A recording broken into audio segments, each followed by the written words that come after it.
Series की starting में हमें एक सिटी का सीन दिखाया जाता है जिसका नाम हार्बर सिटी है और ये सिटी समुद्र के काफी ज्यादा करीब है। और इसी वक्त हमें दिखाया जाता है कि यहाँ पर बहुत ही बड़ी बड़ी शिप्स आकर रखी होती है। और इसी वक्त हमें एक पर्सन को दिखाया जाता है जो कि इस वक्त बहुत ही ज्यादा खुश होता है और वह काफी ज्यादा हंसते हुए हो रहा होता है। तो फाइनली हम हार्बर सिटी पहुंच ही गए और इसी वक्त उसके पास उसका एक दोस्त आता है जिसका नाम वॉल्कर है और वो बोल रहा होता है, रेमंड क्या तुम एक एडवेंचरर बनने के लिए इतने ज्यादा एक्साइटेड हो? तो रेमंड बोल रहा होता है, वॉल्कर तुम नहीं जानते, एक एडवेंचरर बनना मेरा सपना है। और इसी वक्त इनके यहाँ पर और दो साथी भी आ गए होते हैं और वो बोल रहे होते हैं, रेमंड तुम फिक्र मत करो, एक एडवेंचरर बनने में हम तुम्हारी हेल्प करेंगे और अब से हमारा एक न्यू एडवेंचर स्टार्ट होने वाला है जिसमें बहुत ही ज्यादा मजा आएगा। और हम देखते हैं कि वो लोग काफी ज्यादा हंसते हुए इस जगह से चले जाते हैं। और इसी के साथ कहानी सुनाने वाले की तरफ से हमें बताया जाता है इस वर्ल्ड के अंदर बहुत ही ज्यादा डिफरेंट डायमेंशंस मौजूद हैं जिनके जरिए लोग दूसरी दुनियाओं में जा सकते हैं, लेकिन इन डंजन्स के अंदर सिर्फ वो लोग ही जा सकते हैं जो कि एडवेंचरर्स हैं। और एक एडवेंचरर सिर्फ वो इंसान बन सकता है जिसके पास सुपर पावर्स मौजूद हैं। और जब भी तमाम एडवेंचरर्स दूसरी दुनियाओं में जाते हैं तो वहाँ पर मौजूद पावरफुल मॉन्स्टर्स के साथ फाइट करते हैं। और इन एडवेंचरर्स को इन डायमेंशंस के अंदर जितने भी आर्टिफैक्ट्स मिलते हैं वो इन तमाम आर्टिफैक्ट्स को रियल वर्ल्ड में लाकर सेल कर देते हैं, जिससे उन्हें भी बहुत ही ज्यादा प्रॉफिट होता है। और इसीलिए बहुत ही ज्यादा ऐसे लोग हैं जो एडवेंचरर्स बनना चाहते हैं क्योंकि एडवेंचरर्स को बहुत ही ज्यादा रिस्पेक्ट दी जाती है और सभी लोग उन्हें बहुत ही अच्छे तरीके से ट्रीट करते हैं। जिसके बाद हमें प्रेजेंट सीन दिखाया जाता है जहाँ पर वॉल्कर अपने दोस्तों से बोल रहा होता है, हमें एक चारे की जरूरत है। तो ये सुनकर रेमंड काफी ज्यादा हैरान हो जाता है और वो पूछता है, आखिर चारे से तुम्हारा मतलब क्या है?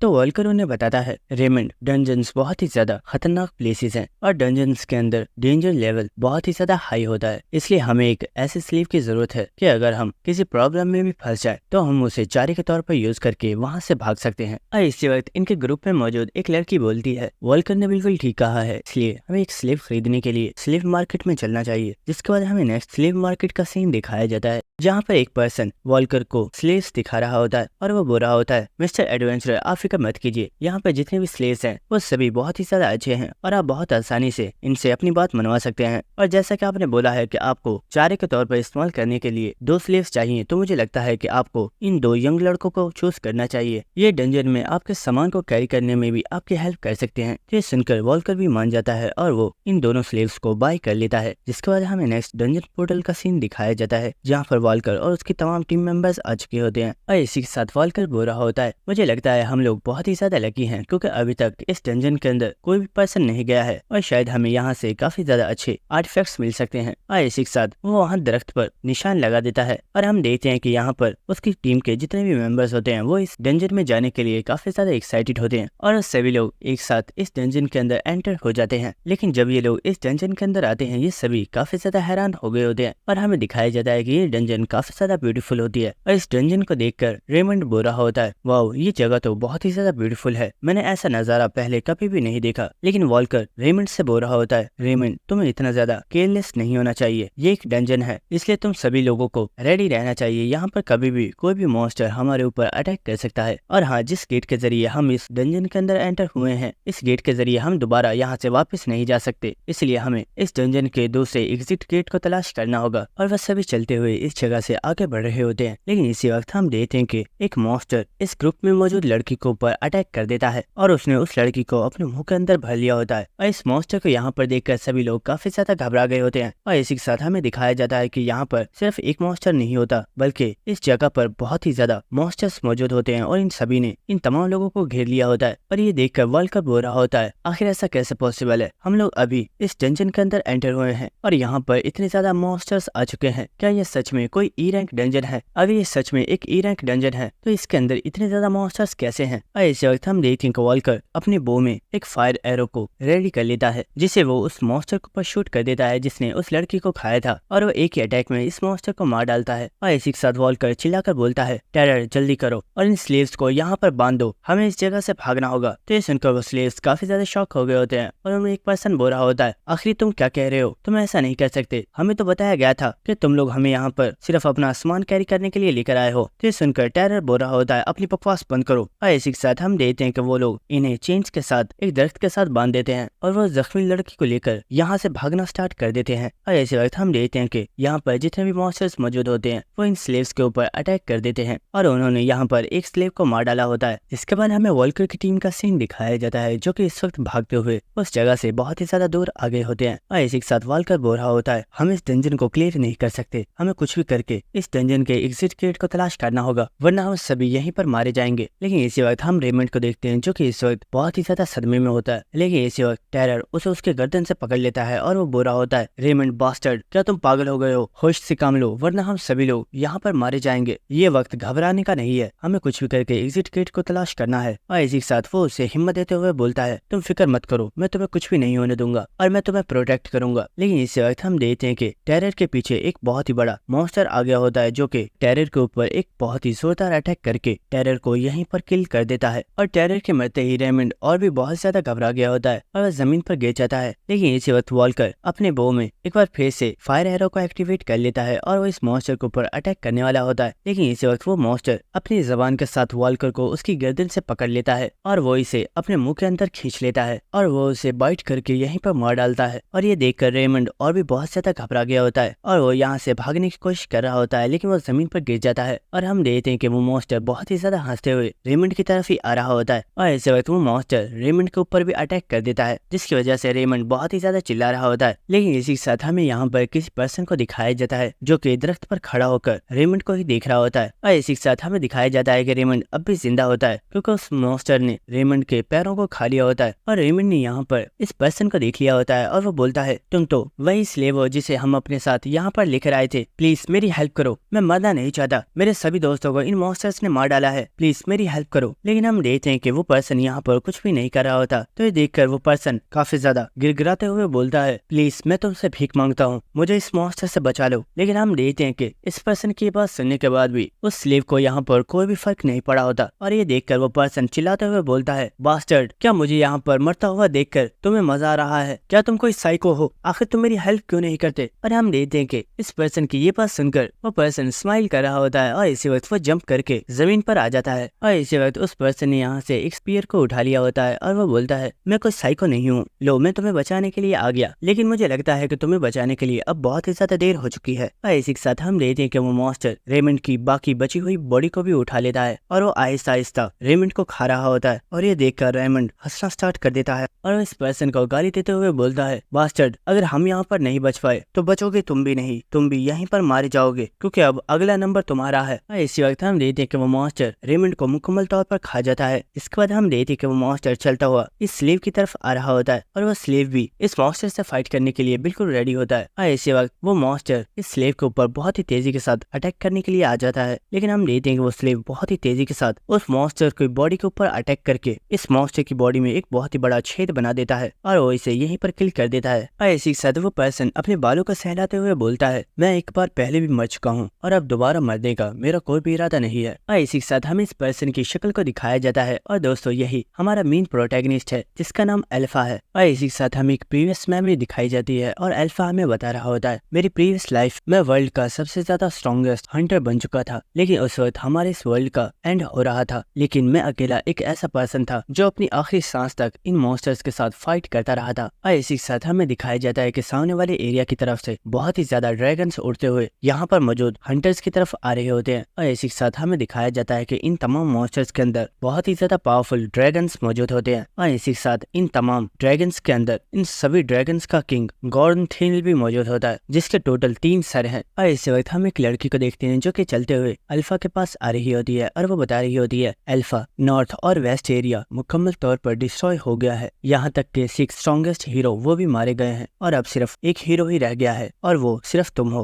और अल्फा अब सिर्फ तुम एक अकेले ऐसे पर्सन हो जो गॉर्डन थील के साथ फाइट कर सकता है। और इसी वक्त हमें दिखाया जाता है कि तमाम ड्रैगन्स इन सभी लोगों के पास आ चुके होते हैं और इसी वक्त वो किंग ड्रैगन इन सभी लोगों को ऊपर अटैक कर देता है और हमें कुछ देर बाद का सीन दिखाया जाता है जहाँ पर अब सब कुछ डिस्ट्रॉय हो चुका होता है और हमें दिखाया जाता है कि अल्फा इस वक्त बहुत ही ज्यादा इंजर्ड होता है। और इसी के साथ हमें दिखाया जाता है कि अल्फा ने अकेले ही ड्रैगन किंग के सर को काट दिया होता है। लेकिन इसी के साथ अल्फा बुरा होता है मैंने इस कमीने के सर को काट दिया, लेकिन ये भी इसे हराने के लिए काफी नहीं है। और इसी के साथ हमें दिखाया जाता है कि ड्रैगन किंग अब भी हवा में उड़ रहा होता है क्योंकि क्योंकि उसके पास अभी भी 2 सर मौजूद होते हैं। लेकिन इसी के साथ अल्फा देखता है कि वो एरिया जहाँ से उसने उसके पहले सर को काटा है उस जगह से उसका हेड दोबारा से रीजनरेट हो रहा है। और ये देखकर अल्फा को बहुत ही ज्यादा गुस्सा आ रहा होता है और वो बोल रहा होता है, मैंने इतनी मुश्किल से इसके सर को काटा है ताकि मैं इसे मार पाऊँ, लेकिन ये दोबारा से अपने सर को रीजनरेट कर रहा है और अब तो मैं भी इससे फाइट नहीं कर सकता, तो क्या ये मेरा एंड है। और इसी के साथ अल्फा अपनी आईज को क्लोज कर लेता है और इसी वक्त वो ड्रैगन किंग भी बहुत ही तेजी के साथ अल्फा के ऊपर अटैक करने के लिए आ रहा होता है। और इसी वक्त अल्फा बहुत ही ज्यादा गुस्से में अपने पंच को जमीन पर मारता है और इसी के साथ वो बहुत ही ज्यादा गुस्से में बोल रहा होता है, क्या ये सच में इस वर्ल्ड का एंड है? क्या आज तक मैंने जो कुछ भी किया था वो सब कुछ सिर्फ वेस्ट था? और क्या मैंने खुद को इतना ज्यादा स्ट्रॉन्ग बनाया ताकि मैं यहाँ पर आकर इस ड्रैगन किंग से हार जाऊं? और इसी के साथ अल्फा सोच रहा होता है, फिलिप मारा गया, यहाँ तक कि जेडन ने भी मेरे सामने अपना दम तोड़ दिया और सबसे लास्ट में एलेक्सिस जिसने मुझे प्रोटेक्ट करने के लिए खुद को सेक्रीफाइस कर दिया। और इसी के साथ हम देखते हैं कि अल्फा यहाँ पर बहुत ही ज्यादा गुस्से में चिल्ला रहा होता है और इसी के साथ वो खड़ा हो जाता है और वो बोल रहा होता है, नहीं ये सब कुछ यहाँ पर खत्म नहीं हो सकता, मैं अपने तमाम लोगों के सेक्रीफाइसेस को वेस्ट नहीं जाने दूंगा और मैं आज इस ड्रैगन किंग को मार कर रहूंगा। और इसी के साथ अल्फा यहाँ पर अपने लास्ट मैजिक को रेडी कर रहा होता है और हम देखते हैं कि अल्फा ने यहाँ पर एक बहुत ही ज्यादा पावरफुल एरो बना लिया होता है और वो उसे शूट करने वाला होता है, लेकिन अपनी लिमिट को बहुत ही ज्यादा पुश करने की वजह से अल्फा की तमाम मेरिडियंस टूट जाती हैं, जिसकी वजह से वो और भी बहुत ज्यादा इंजर्ड हो जाता है। और इस वक्त हम देखते हैं कि वो ड्रैगन किंग अपने मुंह में से अल्फा के ऊपर एक बहुत ही ज्यादा पावरफुल अटैक कर देता है और ये अटैक सीधा जाकर अल्फा के साथ टकरा जाता है। और इसी के साथ अल्फा सोच रहा होता है, काश मैं थोड़ा सा और ज्यादा स्ट्रॉन्ग होता तो आज मैं इस ड्रैगन किंग को भी हरा देता। और इस वक्त हम देखते हैं कि अल्फा की आईज ओपन हो जाती हैं और हमें दिखाया जाता है कि अल्फा इस वक्त बिल्कुल ठीक होता है और इस चीज की वजह से अल्फा भी बहुत ही ज्यादा शॉक हो गया होता है। लेकिन इस वक्त कोई पर्सन उसके ऊपर चिल्लाते हुए बोल रहा होता है, बेवकूफ कचरे कहीं के, तुम्हें यहाँ पर तब तक काम करना होगा जब तक तुम लोग मर नहीं जाते। और इस पर्सन को देखकर अल्फा बहुत ही ज्यादा हैरान हो रहा होता है और वो सोच रहा होता है, ये पर्सन तो वो मर्चेंट है जिसके पास आज से कई साल पहले मैं एक स्लेव था, लेकिन आखिर ये पर्सन यहाँ पर कैसे है। और इसी वक्त अल्फा अपने साथ खड़े लोगों को देखता है जिन्हें स्लेव्स की तरह बांधा हुआ होता है और इन्हें देखकर अल्फा सोच रहा होता है, क्या ये सभी लोग स्लेव हैं? लेकिन आखिर मैं यहाँ पर क्या कर रहा हूँ? मैं तो बैटलफील्ड पर मौजूद था। लेकिन इसी वक्त अल्फा जब यहाँ पर मौजूद एक बोर्ड पर लिखे हुए साइन को पढ़ता है तो उसे पता चलता है कि वो इस वक्त एक स्लेव मार्केट के अंदर मौजूद है और इस चीज से अल्फा बहुत ही ज्यादा हैरान हो गया होता है। लेकिन इसी वक्त उसके पास खड़ा वो मर्चेंट उससे बोल रहा होता है, क्या तुम्हें मेरी बात समझ आई? जब तक तुम मर नहीं जाते तुम्हें यहाँ पर काम करना होगा क्योंकि तुमने अभी तक अपने डेबिट को पे नहीं किया है। लेकिन अल्फा उसे सिर्फ घूरते ही जा रहा होता है और ये देखकर उस पर्सन को काफी ज्यादा गुस्सा आ गया होता है और वो अल्फा को एक बहुत ही जोरदार पंच मार देता है। जिसके बाद हमें नेक्स्ट सीन दिखाया जाता है। हम देखते हैं कि यहाँ पर वॉल्कर आ गया होता है जो कि स्लेव्स को बाय करने के लिए यहाँ पर आया था। और इसी के साथ हम अल्फा को देखते हैं जो कि सोच रहा होता है, मैं लास्ट बैटल से 6 साल पहले अपनी प्रीवियस लाइफ में रीइंकार्नेट हो चुका हूँ और मुझे नहीं पता ये सब कुछ कैसे हुआ है, लेकिन क्या ये मेरे पास कोई सेकंड चांस है। और इसी के साथ हम देखते हैं कि वॉल्कर ने यहाँ पर अल्फा और उस दूसरे स्लेव को बाय कर लिया होता है। और इसी के साथ अल्फा सोच रहा होता है, ये मेरा सेकंड चांस है और इस बार मैं खुद को इतना ज्यादा स्ट्रॉन्ग बनाऊंगा कि मैं अपने तमाम लोगों को प्रोटेक्ट कर पाऊँ। जिसके बाद हमें प्रेजेंट सीन दिखाया जाता है जहाँ पर अल्फा ने वॉल्कर के मैजिकल वेपन को उठा लिया होता है और वो सोच रहा होता है, ये एक काफी अच्छा मैजिक वेपन है जो मेरे काफी ज्यादा काम का है और अल्फा इसे अपने पास रख लेता है। और इसी के साथ वो यहाँ से चलना स्टार्ट कर देता है और वो सोच रहा होता है, मुझे अब यहाँ पर इस डंजन का एग्जिट गेट तलाश करना चाहिए ताकि मैं इस जगह से बाहर निकल सकूं। और इसी के साथ अल्फा सोच रहा होता है, वॉल्कर यहाँ पर मौजूद इन सभी लोगों का लीडर था, इसका मतलब था कि उसके पास काफी ज्यादा वैल्यूएबल थिंग्स भी हो सकती थी, लेकिन वो मॉन्स्टर उसकी पूरी बॉडी को ही खा गया था। लेकिन इसी वक्त अल्फा को यहाँ पर वॉल्कर का पैर नजर आता है और वो सोच रहा होता है, क्या मुझे इसके पैर के अंदर कुछ मिल सकता है? क्योंकि कई बेवकूफ लोग ऐसे होते हैं जो अपने पैसे या फिर अपनी वैल्यूएबल थिंग्स को अपने शूज के अंदर छुपा कर रखते हैं। और जब अल्फा वॉल्कर के शूज को चेक करता है तो उसे यहाँ पर सच में एक वैल्यूएबल आइटम मिल गई होती है जो कि असलियत में एक टेलीकिनेसिस रिंग है जो कि एक मैजिशियन के लिए एक बहुत ही ज्यादा पावरफुल और अच्छा आर्टिफैक्ट है।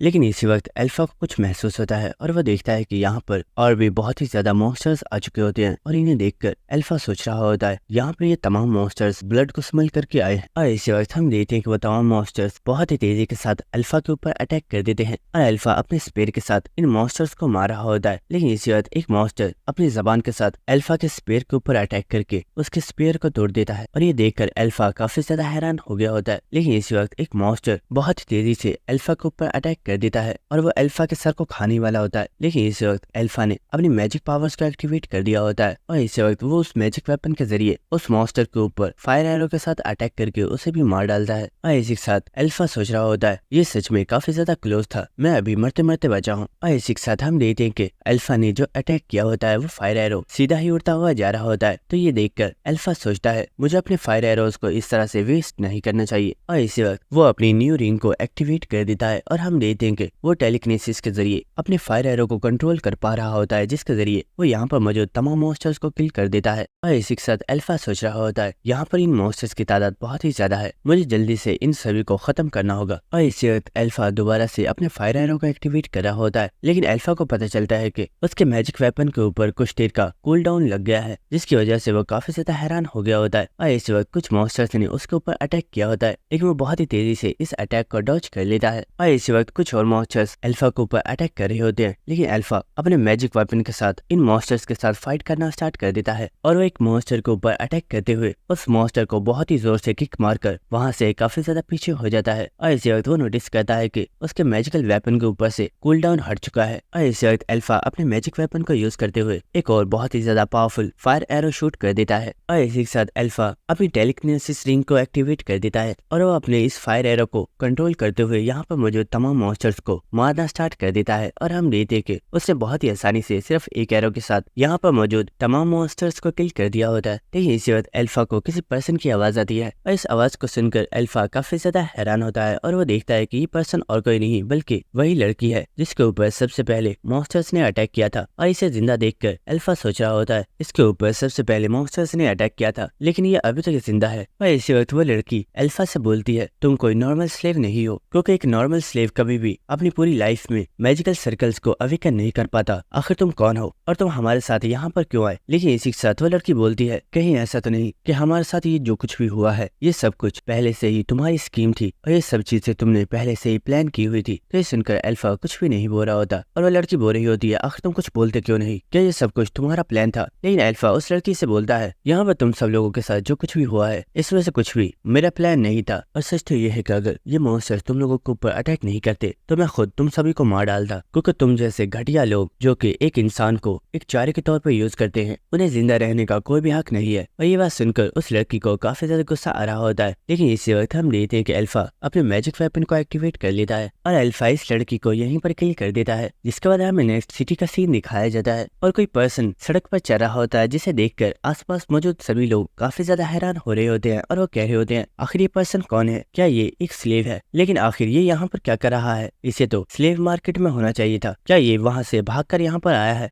और हमें दिखाया जाता है कि ये पर्सन और कोई नहीं बल्कि हमारा अल्फा होता है। और इसी के साथ अल्फा चलते हुए सोच रहा होता है मैं सिर्फ एक स्लेव हूँ और मैं ज्यादा टाइम तक गवर्नमेंट के लोगों से नहीं बच सकता, इसलिए कुछ भी करके मुझे सबसे पहले खुद को आजाद करवाना होगा, वरना मुझे अरेस्ट करके दोबारा से स्लेव मार्केट में भेज दिया जाएगा। और इसी वक्त अल्फा एक जगह पर आकर रुक जाता है और हम देखते हैं कि वो इस वक्त एक बहुत ही बड़ी बिल्डिंग के सामने खड़ा हुआ होता है। और इसी के साथ हमें इस बिल्डिंग के अंदर का सीन दिखाया जाता है जहाँ पर एक पर्सन अपने लीडर को बता रहा होता है मिस्टर एबिस एक स्लेव डंजन में से जिंदा वापस आया है और जिन टीम मेंबर्स ने उसे बाय किया था वो सभी उस डंजन के अंदर मारे गए हैं। ये सुनकर एबिस बोलता है तो आखिर इसमें प्रॉब्लम क्या है? उस स्लेव को दोबारा से स्लेव मार्केट में भेज दो, क्योंकि ऐसा फर्स्ट टाइम नहीं हुआ है कि जब एक स्लेव डंजन में से वापस आया है, पहले भी काफी ज्यादा स्लेव उस डंजन में से वापस आ गए हैं। और ऐसा सिर्फ इसलिए होता है क्योंकि वो लोग जानते हैं कि अगर वो यहाँ से भागने की कोशिश करेंगे तो बहुत ही जल्द उन लोगों को पकड़ लिया जाएगा, जिसके बाद उन्हें और भी ज्यादा उन खतरनाक डंजन में भेजा जाएगा जिनके अंदर सर्वाइव करना बिल्कुल इम्पॉसिबल है। तो एक बहुत ही ज्यादा नॉर्मल सी बात है कि वो पर्सन इन सब चीजों से डर गया होगा, इसलिए वो यहाँ पर वापस आ गया है। तो ये सुनकर उसका सबऑर्डिनेट बोल रहा होता है सर आपने जो कुछ भी बोला है वो सब कुछ ठीक है, लेकिन उस स्लेव ने बोला है आज से 3 साल पहले जिस कॉन्ट्रैक्ट के जरिए उसे एक स्लेव बनाया गया था वो उस कॉन्ट्रैक्ट को मॉडिफाई करवाना चाहता है, क्योंकि वो आज से खुद को एक एडवेंचरर के तौर पर रजिस्टर करवा रहा है, क्योंकि उसने फर्स्ट मैजिक सर्कल को अवेकन कर लिया है। और ये सुनकर वो पर्सन काफी ज्यादा हैरान हो गया होता है और वो बोलता है व्हाट, क्या तुम सच कह रहे हो? तो वो पर्सन बोलता है सर मैं बिल्कुल ठीक कह रहा हूँ, हमने इस चीज को खुद चेक किया है और उस स्लेव ने सचमुच अपने फर्स्ट सर्कल को एक्टिवेट कर लिया है। तो ये सुनकर वो पर्सन काफी ज्यादा हैरान हो रहा होता है और वो सोच रहा होता है ऐसा बहुत टाइम बाद हुआ है कि एक स्लेव ने अपने मैजिक सर्कल को अवेकन कर लिया है। लेकिन इसी के साथ वो पर्सन अपने सबऑर्डिनेट से बोल रहा होता है भले ही उस पर्सन ने अपने मैजिक सर्कल को एक्टिवेट कर लिया है लेकिन वो अब भी सिर्फ एक स्लेव है और अब इस मैटर पर मुझे और कोई भी बात नहीं करनी, उसे दोबारा से स्लेव मार्केट में भेज दो। तो ये सुनकर वो सबऑर्डिनेट बोल रहा होता है सर असल में प्रॉब्लम ये है कि इस मैटर के बारे में मिस्टर रकन को भी पता है और उन्होंने मुझे बोला है कि इस लड़के को एक एडवेंचरर बनने का मौका दिया जाना चाहिए और हम इस स्लेव के कॉन्ट्रैक्ट को मॉडिफाई कर दें। तो ये सुनकर वो पर्सन काफी ज्यादा हैरान हो गया होता है और वो बोलता है क्या मिस्टर रकन? और इसी के साथ वो बहुत सोच रहा होता है क्या वो स्लेव सच में इतना ज्यादा स्पेशल है जो मिस्टर रकन भी उसके अंदर इंटरेस्टेड है? अगर ऐसा मिस्टर रकन ने बोला है तो हमें ये करना ही होगा क्योंकि मिस्टर रकन एक बहुत ही बड़े मर्चेंट यूनियन ग्रुप के लीडर हैं और हम उनसे पंगा नहीं ले सकते। जिसके बाद हम देखते हैं को सबऑर्डिनेट वहाँ से चला जाता है और इसी के साथ वो बहुत सोच रहा होता है वो स्लेव एक एडवेंचरर बनना चाहता है लेकिन क्या सच में? उसे ऐसा लगता है कि एक एडवेंचरर की जॉब इतनी ज्यादा आसान है। जिसके बाद हमें अल्फा की आवाज आ रही होती है जो कि हमें बता रहा होता है इस वर्ल्ड के अंदर स्लेव एक ऐसा वर्ड है जिसके बारे में हर एक इंसान जानता है क्योंकि इस वर्ल्ड में किसी भी पर्सन को बहुत ही आसानी से स्लेव बनाया जा सकता है और जब वो पर्सन तुम्हारा स्लेव बन जाता है तो वो स्लेव जब तक तुम्हारे लोन को वापस नहीं कर देता वो तब तक तुम्हारी गुलामी से आजाद नहीं हो सकता। और इसी के साथ अल्फा हमें बता रहा होता है मेरे फादर ने किसी कंपनी से कुछ लोन लिया था जिसके कुछ टाइम बाद मेरे फादर ने उस लोन को उन लोगों को वापस कर दिया लेकिन उसके कुछ टाइम बाद ही मेरे फादर की डेथ हो गई और इसी के साथ मुझे भी अरेस्ट कर लिया गया और मुझे बताया गया कि मेरे फादर ने जो लोन लिया था उसका इंटरेस्ट रेट बहुत ही ज्यादा इंक्रीज हो गया था लेकिन मेरे फादर ने वो पे नहीं किया है जो कि मुझे पे करना होगा। लेकिन इस इंटरेस्ट रेट को सुनकर मैं भी बहुत ही ज्यादा हैरान था क्योंकि जो लोन हम लोगों ने लिया था वो सिर्फ 1 मिलियन था लेकिन उसके ऊपर इंटरेस्ट रेट 1 बिलियन हो चुका है और इतनी बड़ी कीमत को मैं कभी भी पे नहीं कर सकता था। इसलिए उन लोगों ने मुझे एक स्लेव बना दिया और मुझे स्लेव मार्केट में बेच दिया और उसी दिन से मैं सिर्फ एक स्लेव बनकर रह गया हूँ। लेकिन अब इन लोगों से रिवेंज लेने का वक्त आ चुका है। और इसी के साथ हम देखते हैं कि अल्फा इस वक्त एबिस के सामने बैठा हुआ होता है और इसी के साथ एबिस को देखकर अल्फा सोच रहा होता है एबिस रकन का लेफ्ट हैंड है और इस पर्सन को मैं बहुत ही आसानी से इस्तेमाल कर सकता हूँ। जिसके बाद अल्फा बोलता है सर मेरा नाम अल्फा है और मैं अपने कॉन्ट्रैक्ट को मॉडिफाई करवाना चाहता हूँ। तो ये सुनकर एबिस बोल रहा होता है हाँ तुम फिक्र मत करो, मुझे तुम्हारी रिपोर्ट पहले ही मिल चुकी है तो ठीक है मैं तुम्हारे कॉन्ट्रैक्ट को मॉडिफाई करने के लिए तैयार हूँ। आज से तुम एक एफ रैंक एडवेंचरर हो और तुम आज से ही अपनी जॉब को स्टार्ट कर सकते हो। तो ये सुनकर अल्फा बोलता है सर आपका बहुत ज्यादा शुक्रिया लेकिन मुझे लगता है आपने मेरी रैंक को कुछ ज्यादा ही लो कर दिया है। मैं अपने फर्स्ट सर्कल को अवेकन कर चुका हूँ इसलिए मैं चाहता हूँ कि आप मुझे एक एफ रैंक नहीं बल्कि एक ई रैंक हंटर बनाएं। तो ये सुनकर एबिस भी काफी ज्यादा हैरान हो गया होता है और वो बोलता है ई रैंक? क्या तुम्हें सच में लगता है कि तुम ई रैंक के काबिल हो? मुझे लगता है तुम्हारे लिए एफ रैंक ही ठीक है। तो ये सुनकर अल्फा बोल रहा होता है सर शायद आप नहीं जानते लेकिन मेरे पास टोटल 3 इयर्स का एक्सपीरियंस है और इन 3 सालों में बहुत ही ज्यादा एडवेंचरर्स ने मुझे एक चारे के तौर पर यूज किया है लेकिन अभी तक मैं बहुत ही आराम से वहाँ पर सर्वाइव कर पाया हूँ और इसका रीजन सिर्फ यही है क्योंकि मेरी स्किल्स काफी ज्यादा अच्छी हैं। तो ये सुनकर एबिस बोल रहा होता है लड़के मैं जानता हूँ तुम क्या कहना चाहते हो। तुम ये कह रहे हो कि तुमने 3 इयर्स में काफी ज्यादा एक्सपीरियंस गेन किया है और इसीलिए तुम्हारी रैंक हाई होनी चाहिए लेकिन ये भूलो मत कि तुम सिर्फ एक स्लेव हो और तुम एक स्लेव से एक एडवेंचरर बनना चाहते हो जो कि बिल्कुल इम्पॉसिबल है लेकिन फिर भी हम इस चीज को अलाउ कर रहे हैं। तो ये सुनकर अल्फा सोच रहा होता है यहाँ पर इस पर्सन की बात बिल्कुल ठीक है, ऐसा पहले कभी भी नहीं हुआ है कि एक स्लेव एक एडवेंचरर बन पाया हो तो क्या मुझे इस एफ रैंक को एक्सेप्ट कर लेना चाहिए। लेकिन इसी वक्त हम देखते हैं कि एबिस हंसते हुए अल्फा से बोलता है तुम्हें इतना ज्यादा परेशान होने की जरूरत नहीं है, मैं जानता हूँ तुम्हारे अंदर बहुत ही ज्यादा हिम्मत है और अगर तुम चाहो तो तुम अपनी स्किल्स को मुझे प्रूव कर सकते हो क्योंकि मेरे पास तुम्हारे लिए एक मिशन भी मौजूद है। और इसी के साथ वो उसे एक डंजन के बारे में बताते हुए बोलता है इस डंजन के अंदर अभी तक टोटल 12 टीम्स जा चुकी हैं लेकिन उनमें से कोई भी अभी तक जिंदा वापस नहीं आया है और अगर तुम इस डंजन में जाकर इस डंजन में सर्वाइव कर लेते हो तो फिक्र मत करो मैं तुम्हारी रैंक को अप कर दूंगा। और इसी के साथ हम रेते को यहाँ पर काफी ज्यादा स्माइल कर रहा होता है और ये देखकर अल्फा सोच रहा होता है मैं जानता था ये इस कमीने का प्लान है, इसका मकसद ये है कि अगर मैं एक एडवेंचरर ही क्यों ना बन जाऊं लेकिन ये आगे भी मुझे एक स्लेव की तरह ही इस्तेमाल करना चाहता है लेकिन मैं ऐसा कुछ भी नहीं होने दूंगा। जिसके बाद हमें नेक्स्ट सीन दिखाया जाता है जहाँ पर अल्फा उस टीम के पास आ गया होता है जो कि इस डंजन के अंदर जाने वाली है और इस वक्त उन लोगों में से एक पर्सन जिसका नाम चैव है वो अल्फा से बोल रहा होता है हमें तुम्हारे बारे में इंफॉर्मेशन मिल गई है, तुम एक न्यू एडवेंचरर हो और एज अ एडवेंचरर ये तुम्हारी फर्स्ट रेड होने वाली है। और इसी के साथ वो उसे अपने साथियों से मिलाता है और वो बोल रहा होता है ये तीनों मेरे दोस्त हैं और इसी के साथ ये हमारे टीम के मेंबर्स भी हैं। अच्छा ये बताओ तुम किस टाइप के मैजिक को यूज कर पाते हो। तो अल्फा बोलता है मैं 5 टाइप का मैजिक को यूज कर सकता हूँ। लेकिन इसी वक्त यहाँ पर एक और लड़का आ गया होता है और वो बोलता है, हे अल्फा, मैंने सुना है कि कुछ मैजिशियंस ऐसे भी होते हैं जो कि सिर्फ एक एलिमेंट को नहीं बल्कि पांचों एलिमेंट की पावर्स को यूज कर पाते हैं, तो क्या तुम इसे यूज कर सकते हो? तो अल्फा बोलता है, नहीं, मैं ऐसा नहीं कर सकता, मैं सिर्फ एक फायर मैजिक को ही यूज कर सकता हूँ। लेकिन आखिर तुम ये बात क्यों पूछ रहे हो? तो ये सुनकर जेफ बोल रहा होता है, अल्फा,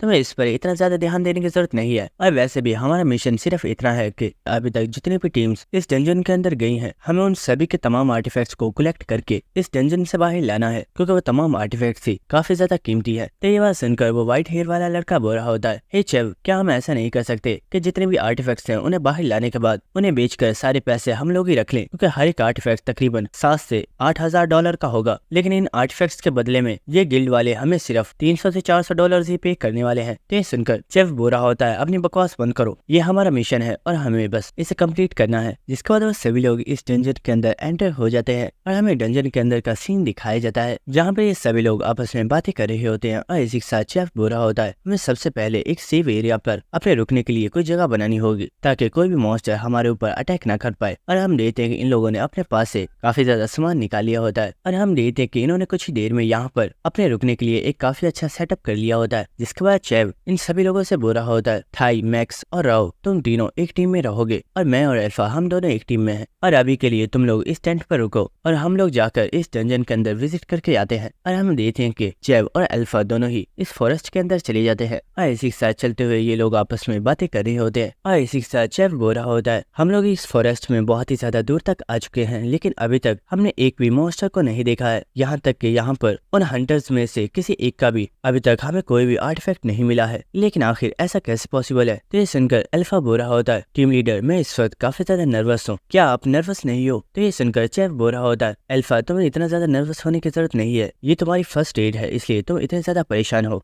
इसी के साथ वो हंसते हुए अल्फा से बोलता है, तुम फिक्र मत करो, अगर तुम किसी प्रॉब्लम में फंसे तो मैं तुम्हें बचा लूंगा और मैं तुम्हें कुछ भी नहीं होने दूंगा। लेकिन इसी के साथ वो अल्फा को देखता है कि अल्फा तो यहाँ पर किसी चीज को देख रहा होता है। तो चेफ उससे पूछता है, अल्फा, क्या हुआ, क्या कोई प्रॉब्लम है? तो अल्फा बोलता है, सर, मुझे पहले लगा था कि शायद ये यहाँ पर किसी पर्सन के निशान है, लेकिन शायद मैं गलत था, मेरे ख्याल से अब हमें यहाँ से वापस चलना चाहिए। जिसके बाद हमें नेक्स्ट सीन दिखाया जाता है, जहाँ पर ये सभी लोग आग जलाकर उसके आसपास बैठे हुए होते हैं, और इसी के साथ उनके साथी पूछ रहे होते हैं, टीम लीडर, क्या आपको सच में इस पूरे फॉरेस्ट में कोई भी मॉन्स्टर नहीं मिला? तो चेफ बोल रहा होता है, इडियट्स, ये बात बिल्कुल सच है, अगर मुझे कोई मॉन्स्टर मिला होता तो हम यहाँ पर कभी भी अपनी फूड को वेस्ट नहीं करते और हम उन मॉन्स्टर्स को ही किल करके खा रहे होते। इसी के साथ हम देखते हैं कि अल्फा यहाँ पर पानी को ड्रिंक कर रहा होता है और वो यहाँ पर इन सभी लोगों से कुछ ज्यादा बातें नहीं कर रहा होता। जिसके बाद हमें नेक्स्ट सीन दिखाया जाता है कि वो जगह जहाँ पर इन लोगों ने अपना सेटअप लगाया हुआ था, अल्फा वहाँ पर जाकर सो चुका होता है। और कुछ देर के बाद अल्फा के पास वो टीम लीडर और उसके साथी आगे होते हैं, और टीम लीडर बोल रहा होता है, अल्फा, क्या तुम इतनी जल्दी सो चुके हो? तुम्हें फॉरेस्ट में इतनी जल्दी नहीं सोना चाहिए, क्योंकि यहाँ पर कभी भी कोई भी खतरा हो सकता है। लेकिन अल्फा उनकी बातों का कोई भी जवाब नहीं दे रहा होता। मैक्स चेफ से बोलता है, लीडर, मुझे लगता है ये एक काफी अच्छा मौका है इसे मारने का। तो सुनकर वो टीम लीडर भी काफी ज्यादा हंसना स्टार्ट कर देता है और वो बोलता है, हाँ, मुझे लगता है ये मौका काफी ज्यादा अच्छा है। और इसी के साथ हम देखते हैं कि मैक्स चलते हुए अल्फा के पास जा रहा होता है, और इसी के साथ वो बोल रहा होता है, बॉस, मेरे ख्याल से इसका ये आर्टिफैक्ट कम से कम $20,000 का होगा, और अगर हमें यहाँ पर कोई और आर्टिफैक्ट नहीं भी मिला तो हम लोगों के लिए सिर्फ ये आर्टिफैक्ट काफी है। और हम देखते हैं कि वो पर्सन अल्फा के पास आ गया होता है, और इसी के साथ वो काफी ज्यादा हंसते हुए बोल रहा होता है, अल्फा, तुम सच में एक काफी ज्यादा अच्छे पर्सन थे, लेकिन इस वर्ल्ड में अच्छे लोग कभी भी ज्यादा टाइम तक सरवाइव नहीं कर पाते। और इसी के साथ वो अपने डैगर से अल्फा की बॉडी में स्टैब कर देता है। लेकिन इसी वक्त वो काफी ज्यादा हैरान हो जाता है, क्योंकि वो देखता है कि यहाँ पर अल्फा मौजूद नहीं होता, बल्कि यहाँ पर तो लकड़ी के टुकड़े रखे हुए होते हैं। और ये देखकर ये सभी लोग काफी ज्यादा हैरान हो गए होते हैं, और ये देखकर चेफ भी काफी ज्यादा हैरान हो गया होता है, और वो चिल्लाकर अपने साथियों से बोलता है, जल्दी करो और उसे तलाश करो, वो यहाँ से ज्यादा दूर नहीं गया होगा, मुझे उसका आर्टिफैक्ट चाहिए। लेकिन इसी वक्त किसी पर्सन ने इनके दरख्त के ऊपर अटैक कर दिया होता है, और यहाँ पर एक काफी बड़ा ब्लास्ट हुआ होता है, और इस पूरे ट्री के ऊपर ही आग लग गई होती है। और इसी के साथ हमें दिखाया जाता है कि ये अटैक किसी और ने नहीं बल्कि अल्फा ने ही किया होता है, जो कि एक दूर दरख्त के ऊपर बैठा हुआ होता है और वो इन्हें देख रहा होता है। और इसी के साथ चेफ बोल रहा होता है, सभी लोग जल्दी करो और यहाँ पर हमारे जितना भी खाना और हमारा सामान मौजूद है उस सबको इस जगह से हटाओ। लेकिन इसी वक्त एक पर्सन बोलता है, बॉस, आपको यहाँ पर देखना चाहिए। तो चेफ बोलता है, बेवकूफ, आखिर अब क्या हुआ? लेकिन इसी वक्त वो कुछ देखकर काफी ज्यादा शॉक हो गया होता है कि हमें दिखाया जाता है कि यहाँ पर एक बहुत ही बड़ा स्लाइम मॉन्स्टर आ चुका होता है, जिसे देखकर चेफ बहुत ही ज्यादा घबरा गया होता है, और वो कहता है, क्या आखिर ये मॉन्स्टर यहाँ पर कैसे आया? क्या ये सब कुछ अल्फा का प्लान था? और इसी वक्त हम देखते कि वो स्लाइम अपने मुंह मुंह को ओपन कर लेता है और वो इन सभी लोगों को खाने के लिए इनके ऊपर अटैक कर देता है। लेकिन इसी वक्त इन सभी लोगों ने इस दरख्त के ऊपर से जंप लगा दी होती है और हम देखते हैं कि इस स्लाइम ने एक ही बार में इस पूरे ट्री को बर्बाद कर दिया होता है। और इस टीम के जितने भी मेंबर्स होते हैं वो बहुत ही तेजी के साथ इस जगह से भाग रहे होते हैं और इन्हें देखकर अल्फा सोच रहा होता है ये लोग बहुत टाइम से मेरे साथ इतना ज्यादा काइंड होने का दिखावा कर रहे थे, लेकिन ये जानते नहीं कि मैं पहले भी इन जैसे कई लोगों को फेस कर चुका हूँ। और इसी के साथ अल्फा यहाँ पर इस स्लाइम को देखते हुए सोच रहा होता है ये स्लाइम एक गोल्डन स्लाइम है और यही इस डंजन का बॉस मॉन्स्टर है और ये एक ऐसा मॉन्स्टर है जो कि किसी भी जिंदा चीज को नहीं छोड़ता और वो सभी को खा जाता है। यही रीजन है कि इस फॉरेस्ट के अंदर कोई भी मॉन्स्टर मौजूद नहीं है क्योंकि ये उन सभी को खा चुका है। और जैसे जैसे ये इंसानों और मॉन्स्टर्स को खाता है इसका साइज और भी ज्यादा इंक्रीज हो जाता है। जिसके बाद हम चेफ को देखते हैं जो कि भागते हुए अपने साथियों से बोल रहा होता है कोई पर्सन इस स्लाइम के ऊपर अटैक मत करना, ये एक गोल्डन स्लाइम है और इसकी पूरी बॉडी ही एसिड के साथ बनी हुई है, अगर तुमने इसके ऊपर अटैक किया तो तुम इसकी बॉडी को टच करने से ही जल जाओगी। तो ये सुनकर उसका साथी बोल रहा होता है बॉस आप तो हम में सबसे ज्यादा स्ट्रॉन्ग है, क्या आप इसे नहीं हरा सकते। तो ये सुनकर चेफ बोल रहा होता है इडियट, ये कोई ऐसी चीज नहीं है जिसे मैं हरा पाऊंगा, इसे हराना तो एक हाई लेवल के हंटर के लिए भी बहुत ही ज्यादा मुश्किल है। और इसी वक्त हम देखते हैं कि वो मॉन्स्टर इन लोगों के ऊपर अपने एसिड को थ्रो करता है, लेकिन चेफ ने इस अटैक को डॉज कर लिया होता है और ये देखकर उसका साथी काफी ज्यादा शॉक हो गया होता है और वो बोल रहा होता है बॉस आखिर ये क्या था। तो चेफ बोल रहा होता है ये गोल्डन स्लाइम अपने मुंह से एसिड एरोज को थ्रो कर सकता है, लेकिन एक एरो को थ्रो करने के बाद इसके ऊपर 1 मिनट का कूल डाउन लग जाता है और ये 1 मिनट तक अपने एरो को दोबारा यूज नहीं कर सकता। और हम देखते हैं कि सभी लोग दोबारा से यहाँ से भागना स्टार्ट कर देते हैं। और इसी के साथ मैक्स बोल रहा होता है बॉस आपने बोला है कि 1 मिनट तक ये स्लाइम अपने एरोज को अटैक नहीं कर सकता,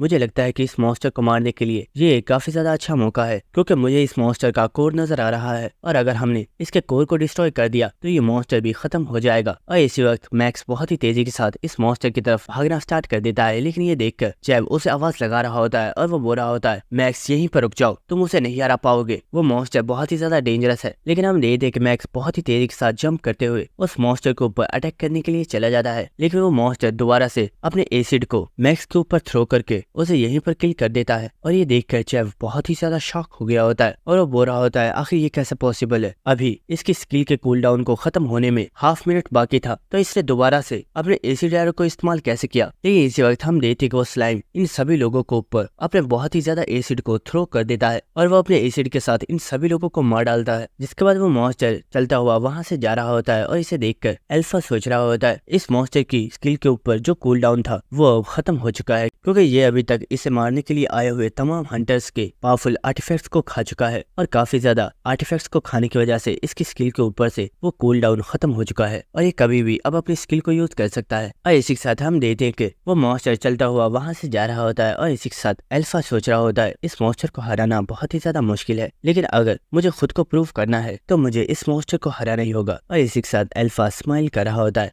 इसके बाद हम देखते हैं कि वो मॉन्स्टर एक जगह पर रुका हुआ होता है और अचानक उसकी बॉडी के ऊपर एक बहुत ही ज्यादा पावरफुल फायर एरो आकर लगता है जिससे उसकी बॉडी काफी ज्यादा डिस्ट्रॉय हो गई होती है, लेकिन उस मॉन्स्टर को इससे इतना ज्यादा फर्क नहीं पड़ा होता और हम देखते हैं कि ये अटैक अल्फा ने किया होता है और वो बोल रहा होता है मुझे लगता है तुम्हारे कोर को सामने लाने के लिए एक अटैक काफी नहीं होगा बल्कि मुझे 4 या फिर 5 अटैक करने होंगे। और इसी के साथ हम देखते हैं कि अल्फा ने अपने चाकू को एक रस्सी के साथ अपने साथ बांध लिया होता है और इसी के साथ वो अपने चाकू को निकाल लेता है और वो हंसते हुए बोल रहा होता है वैसे ये मैटर नहीं करता कि मैं तुम्हारे ऊपर कितने अटैक करता हूँ, मैटर ये करता है कि मैं तुम्हें यहाँ पर मारने वाला हूँ। और इसी वक्त वो स्लाइम अल्फा के ऊपर बहुत ही ज्यादा एसिड के साथ अटैक करता है, लेकिन अल्फा इस दरख्त से जंप कर देता है, लेकिन वो मॉन्स्टर अब भी अल्फा के ऊपर एसिड थ्रो कर रहा होता है। लेकिन इसी वक्त अल्फा अपनी रिंग को यूज करके अपने डैगर को दूर एक दरख्त के ऊपर थ्रो कर देता है और वो बहुत तेजी से इन तमाम एसिड अटैक से खुद को बचा लेता है। और इसी वक्त अल्फा अपने फायर एरो को एक्टिवेट करता है और वो मॉन्स्टर के ऊपर इस फायर एरो से अटैक कर देता है।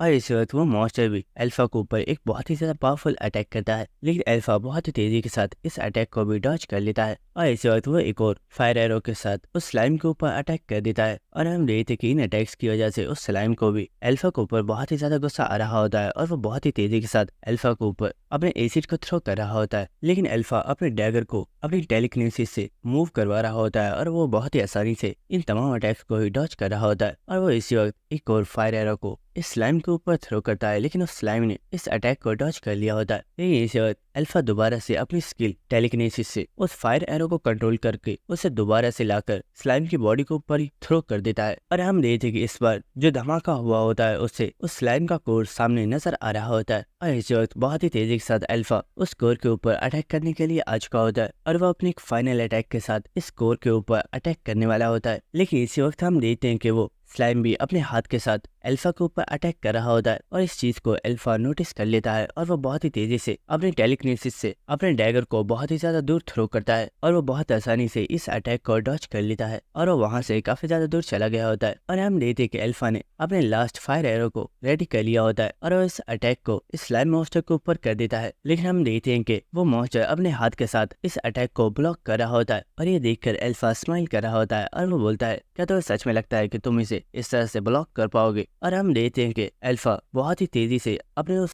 अटैक को टेलीकिनेसिस के जरिए उस स्लाइम मॉन्स्टर के हाथ को बिना टच किए उस मॉन्स्टर की बॉडी के ऊपर लग जाता है, जिसकी वजह से इस स्लाइम का कोर डिस्ट्रॉय हो जाता है। और इसी के साथ हम देखते हैं कि उस स्लाइम की पूरी बॉडी एसिड के साथ फूलना स्टार्ट हो जाती है और इस वक्त यहाँ पर एक बहुत ही बड़ा धमाका होता है और इस एसिड से बचने के लिए अल्फा यहाँ से बहुत ही तेजी के साथ भागता हुआ जा रहा होता है क्योंकि इस पूरे एरिया में इस मॉन्स्टर का एसिड बहुत ही तेजी के साथ फैल रहा होता है। और इस वक्त अल्फा अपने डैगर को टेलीकिनेसिस के साथ एक दरख्त के ऊपर बांध देता है और वो बहुत ही तेजी से इस दरख्त पर चढ़ जाता है, जिससे उसने बहुत ही आसानी से अपनी जान बचा ली होती है। और हम देखते हैं कि ये एसिड पूरे एरिया में फैल जाता है, जिसकी वजह से ये सारा एरिया ही डिस्ट्रॉय हो जाता है। और हमें कुछ देर बाद का सीन दिखाया जाता है जब ये एसिड मुकम्मल तौर पर शांत हो गया होता है, जिसके बाद अल्फा भी नीचे आ जाता है और वह चलते हुए सामने की तरफ जा रहा होता है। और हमें दिखाया जाता है कि यहाँ पर उस स्लाइम मॉन्स्टर की बॉडी के अंदर से एक क्रिस्टल निकला होता है, जिसे अल्फा अपने पास रख लेता है और वो सोच रहा होता है ये स्टोन इतना ज्यादा पावरफुल है कि अगर मैं इसे एब्सॉर्ब कर लेता हूँ तो मैं अपने सेकंड मैजिक सर्कल को भी ओपन कर लूंगा। और इसी वक्त अल्फा इस स्टोन को एब्सॉर्ब करना स्टार्ट कर देता है और उसने बहुत ही आसानी से इस स्टोन को एब्सॉर्ब कर लिया होता है। जिसके बाद हमें नेक्स्ट थिंग दिख जहाँ पर एबिस हो रहा होता है, जब तुमने ये बोला था कि तुम्हारे पास 3 सालों का एक्सपीरियंस है तो वो यही सोच रहा था कि तुम बस फेंक रहे हो, लेकिन तुमने सच में इसे प्रूव कर दिया है क्योंकि तुम जिंदा वापस आ गए हो। लेकिन आखिर तुम्हारी टीम मेंबर्स के साथ क्या हुआ है? उनमें से कोई भी जिंदा क्यों नहीं बचा? तो अल्फा बोल रहा होता है, सर जब हम उस डंजन में आर्टिफैक्ट्स को तलाश कर रहे थे तो उस वक्त हमारा सामना उस डंजन के बॉस मॉन्स्टर से हो गया था और वो बॉस मॉन्स्टर कोई नॉर्मल मॉन्स्टर नहीं था बल्कि वो एक गोल्डन स्लाइम था। और ये बात सुनकर एबिस काफी ज्यादा हैरान हो जाता है और वो बोलता है, क्या गोल्डन स्लाइम? अगर सच में वहाँ पर गोल्डन स्लाइम था तो इसका मतलब है कि वो तो उन तमाम आर्टिफैक्ट्स को खा गया होगा और तुम्हें वहाँ पर कोई भी आर्टिफैक्ट्स नहीं मिले होंगे। तो अल्फा बोल रहा होता है, सर ये बात सच है, मेरी टीम के जितने भी मेंबर्स थे वो सभी न्यूबी थे और जब हम बॉस मॉन्स्टर के साथ फाइट कर रहे थे तो वो बहुत ही इजीली उस मॉन्स्टर के हाथों मारे गए और सिर्फ मैं ही सर्वाइव करके वापस आ पाया हूँ। अल्फा की बात सुनकर एबिस सोच रहा होता है ये एक बहुत ही बड़ा लॉस है क्योंकि उस डंजन के अंदर टोटल 12 टीम्स गई थी और वहाँ पर मौजूद तमाम आर्टिफैक्ट्स बहुत ही ज्यादा कीमती थे, लेकिन उनमें से हमें कुछ भी नहीं मिला है। और सबसे बड़ी प्रॉब्लम तो ये है कि ये लड़का वहाँ से जिंदा वापस आ गया है, क्या मुझे सच में इसे एक ई रैंक बनाना होगा? और इसी के साथ एबिस बोलता है, लड़के मैंने तुम्हें बोला था कि तुम्हें सर्वाइव करके उस डंजन में से वापस आना है, लेकिन तुम्हारे सर्वाइव करने से हमें कोई भी फायदा नहीं हुआ है और हमें सिर्फ लॉस ही हुआ है क्योंकि हमने 4 और लोगों को खो दिया। और तुम भी सर्वाइव सिर्फ इस वजह से कर पाए हो क्योंकि तुमने उस स्लाइम मॉन्स्टर से फाइट नहीं की होगी बल्कि तुम वहाँ पर छुप गए होगे और मौका मिलने पर वहाँ से भाग गए। तो इसकी बात सुनकर अल्फा बोल रहा होता है, एबिस तुम्हारे अंदर पेशेंस बिल्कुल भी नहीं है, पहले मेरी पूरी बात तो सुन लो। और इसी वक्त वो अपने हाथ पर से एक कपड़े को खो रहा होता है और साथ ही वो बोल रहा होता है, तुमने बोला कि मैं वहाँ पर छुप गया था और मौका मिलने पर मैं वहाँ से भाग आया हूँ, लेकिन सच बात तो यह है कि मैं उस गोल्डन स्लाइम को मार कर खा गया हूँ। और हमें दिखाया जाता है कि अल्फा के हाथों में अब 2 सर्कल्स मौजूद होते हैं और ये देखकर एबिस बहुत ही ज्यादा शॉक हो गया होता है और वो बोलता है, क्या तुमने सच में उस गोल्डन स्लाइम को हरा दिया था? इतने कम टाइम में सेकंड सर्कल उसी वक्त अवेकन हो सकता है जब तुम एक बहुत ही ज्यादा पावरफुल स्टोन को एब्सॉर्ब कर लो, यानी कि तुमने सच में उस गोल्डन स्लाइम को हरा दिया है। जिसके बाद अल्फा बोलता है, सर मैंने इस डंजन को अकेले ही क्लियर कर दिया है और मुझे लगता है कि आपको भी अब मुझे ई रैंक दे देनी चाहिए। लेकिन इस वक्त एबिस बोलता है, डी रैंक? मैं तुम्हें डी रैंक दूंगा। और ये सुनकर अल्फा काफी ज्यादा हैरान होता है और वो बोलता है, व्हाट? लेकिन इस वक्त एबिस काफी ज्यादा खुश होते हुए बोलता है, सिर्फ डी रैंक नहीं बल्कि मैं तुम्हें सी रैंक देने के लिए भी तैयार हूँ अगर तुम मेरे साथ साथ काम करते हो, तो क्या ख्याल है, क्या तुम एक सीरियल हंटर बनने के लिए तैयार हो? और हमें नेक्स्ट सीन दिखाया जाता है जहाँ पर अल्फा ने एबिस के साथ किसी कॉन्ट्रैक्ट को साइन कर लिया होता है और इसी के साथ अल्फा सोच रहा होता है मैंने अभी सिर्फ अपने सेकंड सर्कल को अवेकन किया है और मुझे अभी से एक सीरियल हंटर बना दिया गया है। लेकिन सीरियल हंटर सिर्फ उन्हीं लोगों को बनाया जाता है जिनके पास 3 मैजिक सर्कल्स मौजूद होते हैं। और अल्फा हमें बता रहा होता है हमारे इस वर्ल्ड में हंटर की 3 तरह की कैटेगरीज होती है, जिसमें से फर्स्ट वेटरन हंटर है, जिसके बाद सेकंड जूनियर हंटर है और थर्ड नोविस हंटर है। और अब मैं एक जूनियर हंटर बन चुका हूँ। और इसी के साथ एबिस अल्फा को देखते हुए सोच रहा होता है ये बात सच है कि एक पावरफुल माना स्टोन को एब्जॉर्ब करते ही तुम अपने नेक्स्ट सर्कल को अवेकन कर सकते हो, लेकिन ऐसा सिर्फ उसी वक्त पॉसिबल हो सकता है जब तुम्हारा फाइटिंग एक्सपीरियंस बहुत ही ज्यादा हाई हो, वरना वो माना स्टोन भी वेस्ट हो जाता है। और इसी के साथ एबिस हंसते हुए सोच रहा होता है ये लड़का बहुत ही ज्यादा टैलेंटेड है और ये मुझे बहुत ही आगे लेकर जाएगा, मुझे इसकी जरूरत है। और इसी के साथ वो काफी ज्यादा खुश हो रहा होता है और ये देखकर और इसको इस तरह मुस्कुराते हुए देखकर अल्फा भी समझ गया होता है कि इसके दिमाग में क्या चल रहा है। और इसी के साथ अल्फा सोच रहा होता है वैसे मुझे इस चीज से कोई फर्क नहीं पड़ता क्योंकि मैंने अब अपने सेकंड सर्कल को अवेकन कर लिया है और अब बस मुझे कुछ दिन का वेट करना है क्योंकि बहुत ही जल्दी एक रेड रैंक की डंजन ओपन होने वाली है जिसमें टोटल 100 पीपल्स हिस्सा लेने वाले हैं। और वो एक ऐसी डंजन है जिसके अंदर बहुत ही ज्यादा पावरफुल और बड़ी गिल्ड्स हिस्सा लेने वाली है। और क्योंकि मुझे भी उस डंजन के अंदर हिस्सा लेना है इसलिए मुझे खुद को और भी ज्यादा स्ट्रॉन्ग बनाना होगा। जिसके बाद अल्फा एबिस से बोलता है सर एबिस मुझे आपसे एक फेवर चाहिए थी, क्या आप मुझे एक फेवर कर सकते हैं? तो एबिस बोल रहा होता है अल्फा अब तुम एक सीरियल हंटर हो, अगर तुम्हें मुझसे कभी भी कोई भी फेवर चाहिए तो तुम मुझसे बिना किसी हेजिटेशन के पूछ सकते हो। तो अल्फा बोलता है मुझे कुछ पैसों की जरूरत है, क्या तुम मुझे कुछ पैसे दे सकते हो? और ये बात सुनकर एबिस काफी ज्यादा खामोश हो गया होता है और इसी के साथ उसे अल्फा के ऊपर काफी ज्यादा गुस्सा आ रहा होता है और वह सोच रहा होता है ये कमीना अभी इसने मुझे कोई फायदा तो किया नहीं है और ये उल्टा मुझे ही लूटने पर लगा हुआ है। इसके बाद नेक्स्ट आ जाता है अल्फा एबिस से पैसे लेकर उस बिल्डिंग में से बाहर आ चुका होता है और वह चलते हुए सोच रहा होता है मेरे पास इस वक्त जो पैसे हैं वो बिल्कुल इनफ नहीं है और मुझे और भी बहुत ज्यादा पैसों की जरूरत है क्योंकि वो आइटम्स जिन्हें मैं फाइटिंग के लिए डंजन में यूज किया करता था वो बहुत ही ज्यादा एक्सपेंसिव है और इतने कम पैसों के साथ मैं उन्हें नहीं खरीद सकता, इसलिए मुझे अपने पैसों को किसी सही जगह पर इन्वेस्ट करना चाहिए। और हमें दिखाया जाता है कि अल्फा असलियत में इस वक्त स्लेव मार्केट में आ चुका होता है और इसी वक्त अल्फा के पास एक मर्चेंट आ जाता है और बोल रहा होता है सर आपको देखने से ही लग रहा है कि आप एक हंटर हैं, तो बताइए क्या आप यहाँ पर स्लेव खरीदने के लिए आए हैं? तो अल्फा बोलता है हाँ मुझे यहाँ स्लेव चाहिए। तो वो पर्सन बोल रहा होता है सर आपको किस तरह का स्लेव चाहिए, क्या आपको कोई स्लेव वॉरियर चाहिए या फिर आप कोई ऐसा स्लेव चाहते हैं जिसे आप चारे के तौर पर यूज कर पाए? तो अल्फा बोलता है मुझे एक स्लेव के बारे में पता है, मैं उसे खरीदना चाहता हूँ, तुम बस मुझे रास्ता दिखाओ। और हमें दिखाया जाता है कि वो चलते हुए एक बेसमेंट पनिशमेंट एरिया में आ चुके होते हैं और इसी के साथ वो पर्सन बोल रहा होता है सर क्या आपको पूरा यकीन है कि वो पर्सन आपको यहीं पर मिलेगा? ये वो जगह है जहाँ पर तमाम कैदियों को पनिश किया जाता है जो अपने मास्टर्स की बात नहीं मानते। और इसी वक्त वो पर्सन अल्फा को एक कैदी के पास ले आया होता है और वो बोल रहा होता है सर आपने जिस पर्सन का हुलिया बताया था मेरे ख्याल से वो पर्सन यही है, लेकिन ये पर्सन यहाँ पर मुझे तमाम प्रिजनर्स में सबसे ज्यादा खतरनाक है। कस्टमर मुझे लगता है आपको एक बार फिर से सोच लेना चाहिए क्योंकि ये स्लेव अपने किसी भी मास्टर की बात नहीं मानता है और इसकी बहुत ही ज्यादा कंप्लेंट्स आती हैं। तो अल्फा बोलता है हाँ मैं जानता हूँ, मुझे यही लड़का चाहिए। और इस पर्सन को देखते हुए अल्फा सोच रहा होता है ये वो पर्सन है जिसकी मुझे तलाश थी। अब से कई साल बाद एक हीरो पॉल आर्म जो कि एक बहुत ही ज्यादा पावरफुल फाइटर थी उसे किसी पर्सन ने किल कर दिया था और बाद में पता चला कि उस हीरो का एक डिसाइबल भी था जिसने उस हीरो के किलर्स को खत्म कर दिया था और वो पर्सन और कोई नहीं बल्कि यही था डिबो। जिसके बाद डिबो काफी ज्यादा एटीट्यूड में अल्फा से बोलता है तुम प्रिटेंड तो ऐसे कर रहे हो जैसे मैं तुम्हें जानता हूँ, यहाँ से दफा हो जाओ, मुझे तुम्हारे साथ नहीं जाना। तो ये बात सुनकर वो मर्चेंट पूरा होता है सर प्लीज मुझे माफ कीजिएगा, ये स्लेव बहुत ही ज्यादा बदतमीज है, हम इसे बहुत बार पनिश कर चुके हैं लेकिन ये हमारी बात नहीं मानता। लेकिन इसी के साथ अल्फा मुस्कुराते हुए बोलता है नहीं मुझे यही चाहिए। और इसी के साथ अल्फा डिबो के बारे में सोच रहा होता है डिबो की पर्सनैलिटी ही नहीं बल्कि इस पर्सन के जैसा और कोई भी नहीं बन सकता क्योंकि लास्ट बैटल में इसने बहुत ही अच्छे से फाइट की थी, यहाँ तक कि इसने बहुत ही ज्यादा पावरफुल मॉन्स्टर्स को किल किया था। और मैं भी डिबो के बारे में ये चीज सोचा करता था कि अगर उसे स्टार्टिंग से ही सही तरीके से ट्रेन किया जाता तो वो आज मुझसे भी ज्यादा स्ट्रॉन्ग बन जाता। और इसी के साथ हम देखते कि डिबो उस जेल में से बाहर आ गया होता है और वो बुरा होता है तुम दिखने में तो बिल्कुल एक यंग मास्टर लगते हो, क्या तुम किसी रिच फैमिली से यहाँ पर आए हो? अगर तुम्हें लगता है कि तुम्हारी इतनी औकात है कि मुझे खरीद सकते हो तो ठीक है, अगर तुम मुझे खरीदना चाहते हो तो तुम्हें मुझे $1 मिलियन देने होंगे। और ये बात सुनकर अल्फा सोच रहा होता है $1 मिलियन एक बहुत ही बड़ी कीमत है, लेकिन डिबो को इस वक्त पैसों की बहुत ही ज्यादा जरूरत है क्योंकि इसकी बहन एक बहुत ही बड़ी डिजीज की शिकार है और अगर जल्दी इसका इलाज नहीं किया गया तो उसकी डेथ हो जाएगी। और इसी के साथ डिबो बोल रहा होता है अगर तुम्हारे पास इतने पैसे नहीं है तो तुम यहाँ से दफा हो सकते हो, मैं तुम्हारे साथ नहीं जा रहा। लेकिन इसी वक्त अल्फा अपने बैग में से $1 मिलियन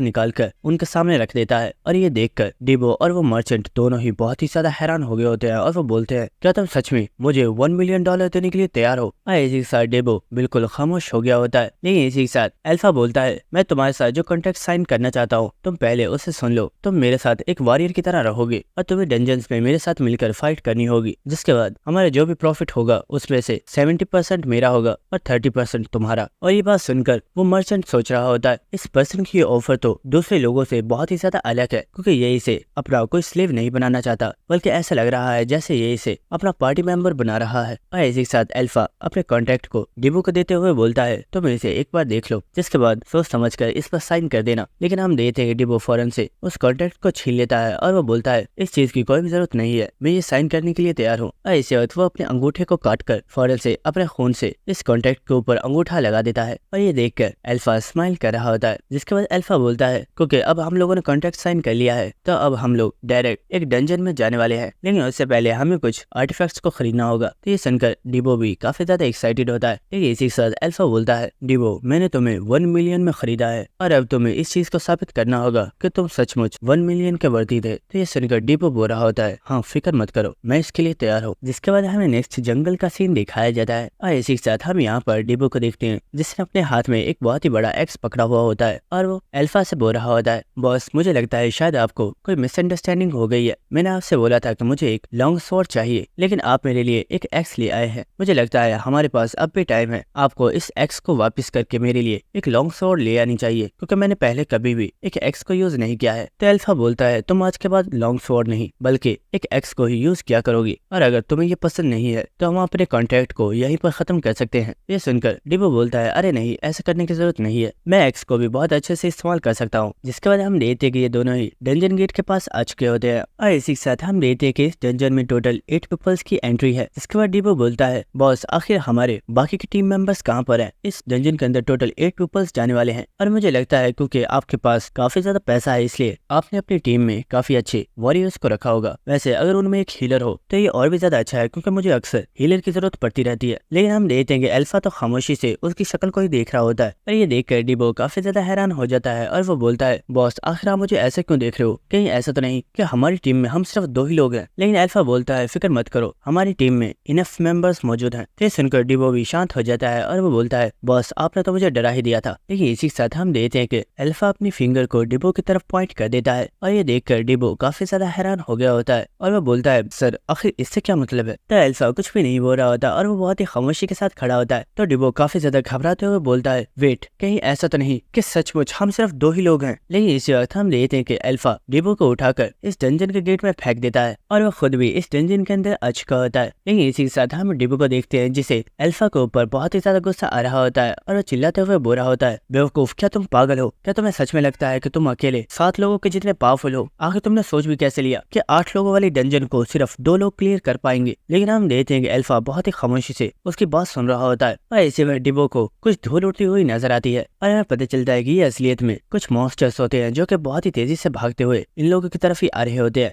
और ये देखकर डिबो ने अपने वेपन को पकड़ लिया होता है और वो सोच रहा होता है, शिट, मैंने सोचा नहीं था कि ये पर्सन इतना ज्यादा बेवकूफ है। अगर मुझे पता होता कि ये पर्सन इतना बेवकूफ है तो मैं इसके साथ कॉन्ट्रैक्ट को साइन करता ही नहीं। इसी वक्त हम देखते हैं कि अल्फा डिबो को हटाकर आगे चला जाता है और ये देखकर डिबो काफी ज्यादा हैरान हो जाता है और वो बोल रहा होता है, हे वेट करो, आखिर तुम जा कहाँ पर रहे हो? लेकिन इसी वक्त अल्फा अपने फायर एरो को एक्टिवेट कर देता है और इसी के साथ हम डिबो को देखते हैं जो कि अचानक से कुछ देखकर काफी ज्यादा हैरान हो रहा होता है और वो सोच रहा होता है, आखिर ये पर्सन है कौन? कोई पर्सन इतना ज्यादा स्ट्रॉन्ग कैसे हो सकता है? और इसी के साथ हमें दिखाया जाता है कि अल्फा ने जो एक फायर एरो थ्रो किया होता है उसने अपने इस एरो को कंट्रोल करते हुए एक एरो के साथ ही यहाँ पर मौजूद इन तमाम मॉन्स्टर्स को ही मार डाला होता है। जिसके बाद अल्फा बोलता है, डिबो, डंजन के अंदर एंटर होते ही तुमने चिल्लाना स्टार्ट कर दिया और तुमने मुझे बहुत ही ज्यादा डिसअपॉइंट किया है। अगर आगे से तुमने कभी भी ऐसा किया तो हमारे कॉन्ट्रैक्ट को मैं कैंसिल कर दूंगा, इसलिए आज से कभी भी मुझे शिकायत का मौका मत देना। और ये बात सुनकर डिबो सोच रहा होता है, आखिर ये मॉन्स्टर है कौन? जिसके बाद हमें एक बिल्डिंग का सीन दिखाया जाता है और हम देखते हैं कि इस जगह पर एक सबऑर्डिनेट अपने मास्टर से बोल रही होती है, मास्टर, जैसे आपने ऑर्डर दिया था हमने एबिस से कहकर उस स्लेव को एक हंटर बनवा दिया है और इतना ही नहीं बल्कि वो स्लेव भी बहुत ही ज्यादा टैलेंटेड है क्योंकि वो डायरेक्ट एक सी रैंक का हंटर बन गया है। ये सुनकर वो पर्सन बुरा होता है। ये चीज तो और भी ज्यादा अच्छी है क्योंकि हमारे प्लान को एग्जीक्यूट करने के लिए मुझे उस पर्सन की जरूरत है। जिसके बाद वो पर्सन इस लड़की को यहाँ से भेज देता है और इसी के साथ हमें इस पर्सन को दिखाया जाता है और इसी के साथ वो पर्सन बुरा होता है। लड़के, मैंने तुमसे काफी ज्यादा उम्मीदें लगाई हुई है, लेकिन क्या तुम इन उम्मीदों पर पूरा उतर पाओगे? और दोस्तों यहाँ पर हमें इस पर्सन के बारे में नहीं बताया गया कि ये कौन है, लेकिन शायद हमें इसके बारे में आगे पता चले। इसके बाद हमें नेक्स्ट डंजन का सीन दिखाई जाता है जहाँ पर इन लोगों ने तमाम मॉन्स्टर्स को मार डाला होता है और इसी के साथ डिबो बुरा होता है। मास्टर, आपके कहने पर मैंने यहाँ पर मौजूद तमाम माना स्टोन्स को कलेक्ट कर लिया है और हमारे पास टोटल 27 माना स्टोन्स हो गए हैं। तो अल्फा बुरा होता है, ठीक है हमें अब आगे चलना चाहिए। जिसके बाद हमें दिखाया जाता है कि वो चलते हुए इस जगह में आगे जा रहे होते हैं और इसी के साथ डिबो सोच रहा होता है ये पर्सन बहुत ही ज्यादा स्ट्रॉन्ग है, मुझे यहाँ पर किसी एक मॉन्स्टर से भी फाइट नहीं करनी पड़ी और इस पर्सन ने बहुत ही आसानी से तमाम मॉन्स्टर्स को किल कर दिया। और इसी के साथ वो काफी ज्यादा खुश होते हुए बोल रहा होता है इस पर्सन ने मुझे बहुत ही ज्यादा अच्छी ऑफर दी हुई है, यानी कि हमें जितना भी प्रॉफिट होगा उसमें से 30% मेरा है और 70% इसका है, और अगर मुझे मॉन्स्टर से फाइट ही नहीं करनी पड़ेगी तो इस तरह मुझे बहुत ही ज्यादा फायदा होगा और मैं बहुत ही आसानी से बहुत ही ज्यादा पैसे कमा सकता हूँ। और इसी के साथ हमें दिखाया जाता है कि ये एक जगह पर पहुंच गए होते हैं जहाँ पर और भी इसी तरह के मॉन्स्टर्स मौजूद होते हैं और इन्हें काउंट करने के बाद डिपो बोल रहा होता है बॉस यहाँ पर टोटल 9 मॉन्स्टर्स मौजूद है और आप बहुत आसानी से इन्हें हरा सकते हैं। जिसके बाद अल्फा बोलता है हाँ ये मॉन्स्टर्स काफी ज्यादा कम है, जाओ और जाकर इन सभी को किल कर दो।